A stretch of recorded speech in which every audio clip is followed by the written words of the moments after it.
یہودی جو تھے نا وہ سحری نہیں کرتے تھے، سحری کا نام و نشان نہیں تھا، روزہ رکھتے سحری نہیں کرتے۔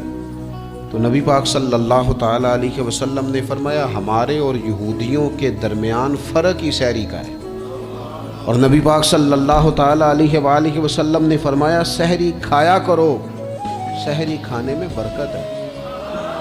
اور اگلی بات سننی ہے آپ نے تو خوش ہو جانا ہے، سحری کو معمولی نہ سمجھے، سحری کرنا عبادت ہے۔ ہاں آپ مت سمجھیں کہ میں روٹی کھا رہا ہوں، یہ تو میرے سامنے دہی رکھا ہوا ہے، یہ تو سالن رکھا ہوا ہے، یہ تو اچار رکھا ہے، تو چپاتیاں رکھی ہیں۔ سحری کھانا عبادت ہے۔ آپ صبح اٹھے، آپ کی تو روٹین ہی اور تھی، تو 7 بجے کھاتے تھے، 9 بجے کھاتے تھے۔ یہ جو آپ صبح کھا رہے ہیں اٹھ کے سحری میں، اپنی مرضی سے تھوڑی کھا رہے ہیں، یہ تو کسی کے کہنے سے کھا رہے ہیں، یہ تو کسی کے بٹھائے بیٹھے ہیں۔ یہ جو سحری کا لنگر ہے یہ رب رسول کی رحمت کے ساتھ عطا ہوتا ہے، یہ کرم ہے، یہ اللہ رسول کے بٹھائے بیٹھے۔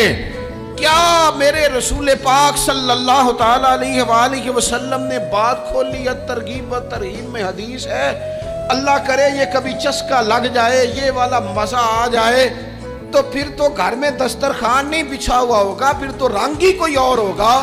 حضور فرماتے ہیں اللہ تعالیٰ اور اس کے فرشتے سحری کھانے والوں پر رحمتوں کا نزول فرماتے ہیں۔